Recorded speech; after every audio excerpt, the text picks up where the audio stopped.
are some of the more expensive machines in the shop.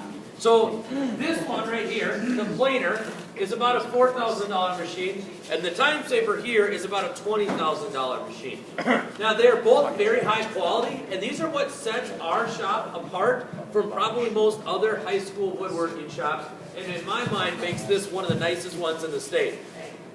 The planer is extremely high quality. You can get planers significantly cheaper. The planer that I have in my shop is about $250. So you can get them for a lot cheaper than $4,000. But we'll explain a little bit as we go of why this one is more expensive. And the biggest reason is that it's just big. The bigger the tool is, the heavier duty it is, the nicer the cut is, and usually the better the cut is going to be. The way that these two machines work is right in the middle here. Could you stop saying it, please? Right in the middle here is a big diameter tube, basically. It's about the diameter of one of those big Arnold Palmer cans. So maybe 5 inches or so, a little, maybe 4 inches in diameter, and it's 16 inches long. And on most planers, there's going to be 3 blades that are that full 16 inches long that are hooked into that big cylinder. This one is a little bit different, and this is why it makes it a little bit more expensive, is this has what's called a helical cutter. So as this spins in a typical planer, those 3 blades come in contact with the board, and they scrape off or shave off whenever we set this to. So if our board is 4 inches and we need it to be at 3 1/8 or 3 7/8, it's going to take 1/8 of an inch off. This one does it with knives. The time saver does the exact same thing, but with sandpaper. Sometimes we want to do it with knives, and sometimes we want to sand with sandpaper. Depends on the application. The planer is usually better at taking off material quicker. So if you've got a board that you need to take 1/8 of an inch off, it's going to take you 20 passes with the time saver. You can do it in 1 pass with the planer. Whereas if we want something to look really good, like we're just about to stain or finish it, the time saver is going to give us a little finer finish. So they accomplish similar things, but they do it in a significantly different way. The way that we're going to use a planer in here is when we build our face frames. Now this is a face frame. This one's a little bit bigger than the one that we're going to build in class.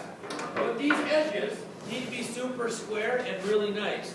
And you probably noticed that when you were cutting on the table saw, that it would leave burns or saw marks that were black like this. And if you run your finger up there, it's not exactly flat and smooth. It's probably a little bit bumpy. We need to get rid of that. So if we want this to be 2 inches, what we do on the table saw is we cut it out to 2 1/8 of an inch. And that allows us to take a 1/16 off of each side on the planer, so we're left with a board that's perfect. And we have a nice, square, sharp edge for attaching other boards to, or whatever it is that we're going to need to do on our project. So on number 1 on the safety rules, we never want to plane more than 1/8 of an inch at a time. 1/8 of an inch is the max.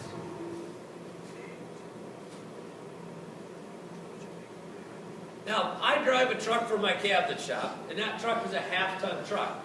For whatever reason, in my half-ton truck, I can put 1,800 pounds in the bed of it. That's its payload capacity. Now, let's say every day I got up in the morning and I put an 1,800-pound weight in the back of my truck, and I drove to school every day. Would my truck wear out pretty quick? Yes. Yes, that's absolutely correct. Every once in a while, if I needed to put a really heavy load, an 1,800-pound load in there, would that be okay? Yes, because that's its max capacity. If we run this at its max all the time, just like me running my truck to the max all the time, we're going to wear it out quickly. However, let's say instead of putting an 1,800-pound weight in the back of my truck, let's say I put a 900-pound weight in the back of my truck, would that last significantly longer? Yeah. So we want to get to that point of if we're making routine cuts and cuts that we're making often, we don't want to take more than half its max capacity, because then we're not stressing the machine out and we're not getting bad quality cuts on our board.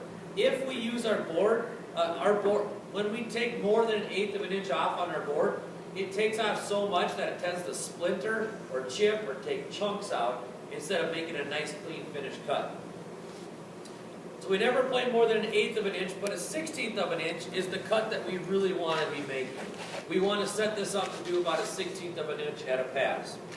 Now I mentioned earlier, this thing has a helical or spiral cutter. So that if we took the top off and looked down, it would look like blades wrap all the way around the cylinder. These are what the blades look like. They are small and square. What do you think an advantage of having a whole bunch of little blades instead of 3 big blades is? So they're easy to replace. So if I had that big long blade and I ran a board through with a nail on it, it's probably going to take a chip out of the blade. And then I've got to replace the entire nail, or the entire blade.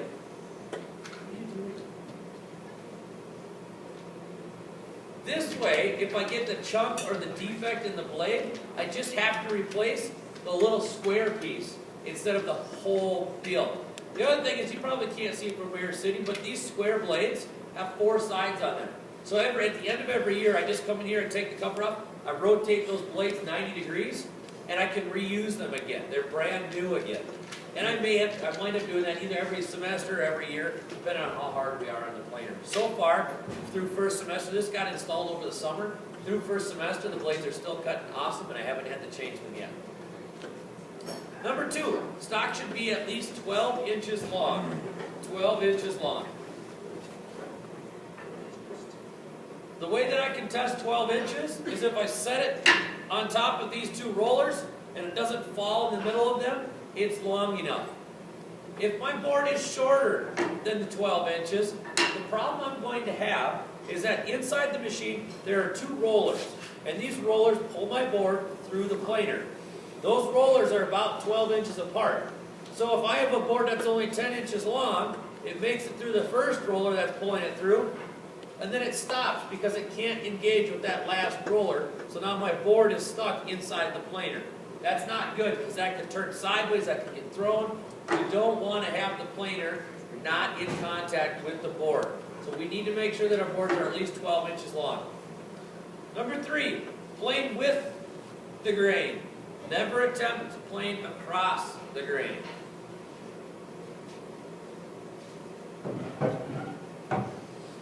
So if I had a board like this, and I cut it down so it could fit through here, I still would not feed it through this way across the grain. Planers don't do a great job of planing across the grain. Now if I needed to go that way, the time saver would be a decent option, but I can't run the planer, it has to always be going with the grain.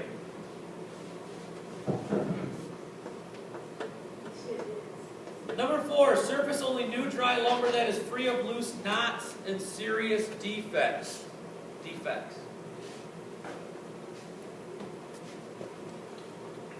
What is a board that has a lot of knots in it? Anybody know what kind of boards have lots of knots? I didn't hear you. Negative boards? Old boards? What species? Bad ones. Oh. It rhymes with fine. Pine. Pine. You ever hear of knotty pine? A lot of people that have cabins or rustic built houses, they will have knotty pine because it looks nice. It's got a very cabiny feel. What does a knot represent? Where a limb was or a branch was. So if we think about how pine trees grow, they usually grow kind of tall and they've got tons of branches sticking out of them, right? That's why pine has so many knots in it. There are other species like alder that frequently has a lot of knots as well. If you're going to run a board through here that has a lot of knots, just poke that knot first and make sure that it's not loose. Because a loose knot becomes a missile as it goes through and gets knocked out of the board, and nobody wants that. Number 5, stand on one side of the work being fed through the machine. Don't stand directly behind the planer, because if something does come out, it's going to hit you. If you're on the side, it's hopefully going to hit somebody that's a little bit further away, and at least it doesn't hurt you, right? Yes. Number 6, I've seen this happen once. Do not get your finger pinched between the piece of wood and the table on the planer or wide belt sander. So, don't take your board and feed it in there with your hands wrapped around it like this. This happened on the time saver a couple of years ago, and what happened is the student was running it through, and they were able to get most of their finger up, but just not their fingertip. And that wound up getting pinched in between the table and the board, and it just kind of pulled his fingertip off. So again, if you've just committed a crime, great idea. But everybody else that's an upstanding citizen, it's a painful idea. So that's why when we put our boards in, this one trick will help prevent that from happening. If you hold your board like this, it just goes out from underneath of it. Don't grab your board with your hands all the way around it and put it in. Just grab it by the top like this, and you will not have any problems with that. It's only happened one time, and I bet it won't happen again because that looked painful. He was tough though, he didn't cry. Number 7, if the machine is not working or sounding proper, shut off the power and let me know. As you guys are writing, your ears are going to become your best gauge if something is working or not. You'll be able to tell, even within a few weeks of being in here, if that's the way the machine should sound or if something is wrong. You know, maybe one of the teeth is loose and you can hear that flop every time it hits the board. You're going to be able to pick up on these little things. You may not be able to tell me exactly what's wrong, but you're definitely going to be able to tell me that something is wrong. So rely on the way a machine sounds. That's exactly what I do, is I walk around class and I listen for things. And if I know that something bad is about to happen, my ears will usually tell me that. Number 8, if needed, an operator can work with a partner to help catch the work on the outfeed table. So this is the outfeed table. A partner can help catch boards back here if they're extra long. That was more of a problem when we had a small portable planer because it wasn't so heavy. And when you got a long board all the way out to the end, it wanted to tip up. This planer is extremely heavy, several hundred pounds. You're not going to be able to tip this planer. But it still is nice to have somebody grab a long piece of wood for you. And then the last one for the planer, number 9, be sure there's enough space for the board to run through the planer before putting the piece into the planer. There could be a lot of different things back here. A bandsaw, maybe you're using a planer at home or at a friend's house or at work one day. Make sure there's enough space for the board to come through. Otherwise, you're going to have problems when that board either gets stuck or it pushes the planer over. All right, so those of you who are wandering the back of the classroom, this is important for you. To actually operate this machine, there is a digital gauge over here that when we bought this, I thought this was going to be super helpful, but it turned out to be not very accurate and problematic. So we switched back to a more simple, straightforward way, and we've got a tape measure stuck right here on this pillar of the planer. Whatever you set the planer to is the size the board is going to come out of the back of the planer at. So if I set this to 1.5 inches, it means the board that comes out is going to be 1.5 inches. It's on you to measure how big your board is and to set this at the right spot. So like I mentioned earlier, we want this to be 2 inches. I'm going to cut it to 2 1/8 on the table saw. What would my very first pass be set at on the planer? 2 1/16, very good. That would take a 1/16 of an inch off the top. So I'm going to move this so I don't knock my computer on the ground.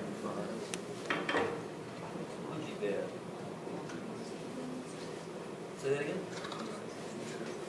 So that's a good question. She said, do we always, you got a package for me? Well, there's been machine actor in here. He's only here first block. Do you want me to take it for him? Sure. Yeah, I can do that.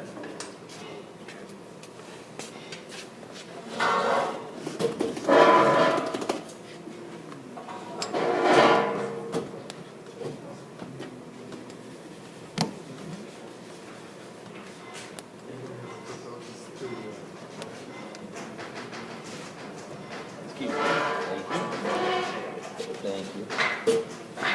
Okay, so we had a good question. Do we have to always run, hey guys, you need to know this.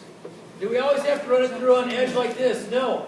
We can also run it on its face. When we're building our drawer and we build this thing called build-up, you're going to have to run boards through here on its face as well.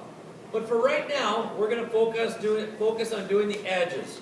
So this board right now is at 2 1/8. I need to get it to 2, so my first pass is at 2 1/16. That's another thing about having the helical cutters, is the machine is really